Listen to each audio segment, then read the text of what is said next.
I've just bought enough ganja, that's the local name for marijuana, to keep me smoking for months. There's more than a pound of it here, and it cost me just 40 shillings. Nothing illegal about it. I got it from a government-approved shop. For the hash and pot smokers of the West, Kathmandu offers a first-class service. Far from the restrictive drug laws of Europe and America, the hippies and the beats smoke undisturbed. Mixing the strong but rough local product with shreds of tobacco, they pass a wooden pipe or chillum from hand to hand. Only rasping coughs break the peaceful silence. At the Tibetan Blue restaurant, no one minds if they linger over a glass of sweet lemon tea or slump stupefied over the tables. Much of the hippies' time is spent here.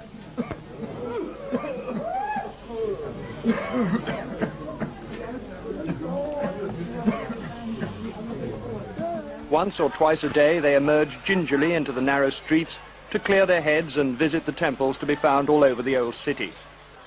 For the hippies, the easygoing religious life of Nepal is attractive. They like the mixture and muddle of Hindu and Buddhist thought that the local people accept.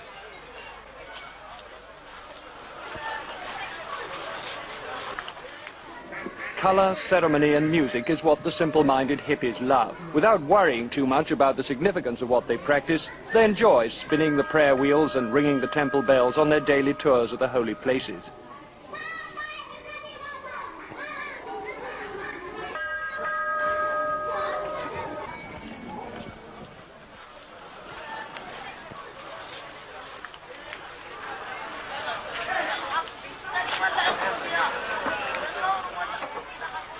Whether or not these young men are tuned in, they've certainly dropped out of the society they knew.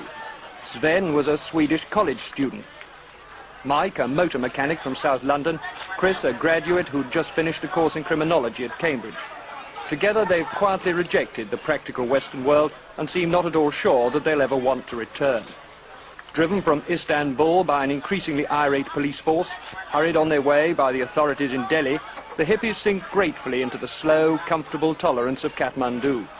Here they live chiefly on goat's milk and cheese, bread and raw vegetables, sustained by money sent from home and occasional cadging from tourists. A simple room at the top of a typical Nepalese family house down by the river costs them only $1 a day.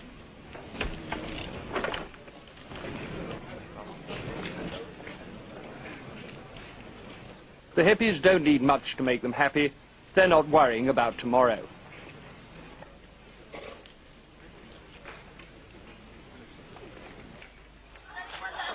But the dropout hippies are only a small proportion of the young foreigners who now flock to Kathmandu.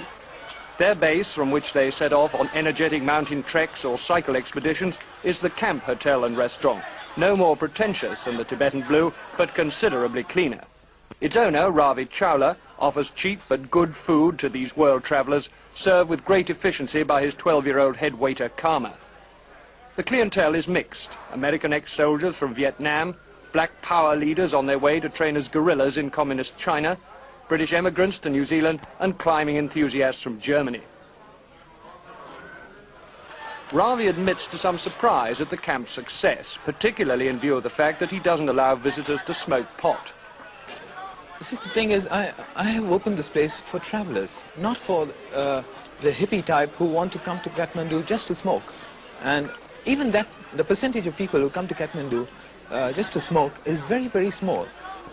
Almost, I'd say 90% of people who come to Kathmandu, they may have a rucksack on their back, they may have a big beard, or unshaven, they may not have had a bath, but you can't classify them as a beatnik or a hippie. For the travellers, it's the place and not the drugs that draws them here. But for them, as for the hippies, Kathmandu seems to offer a secret haven in which to escape the busy world outside.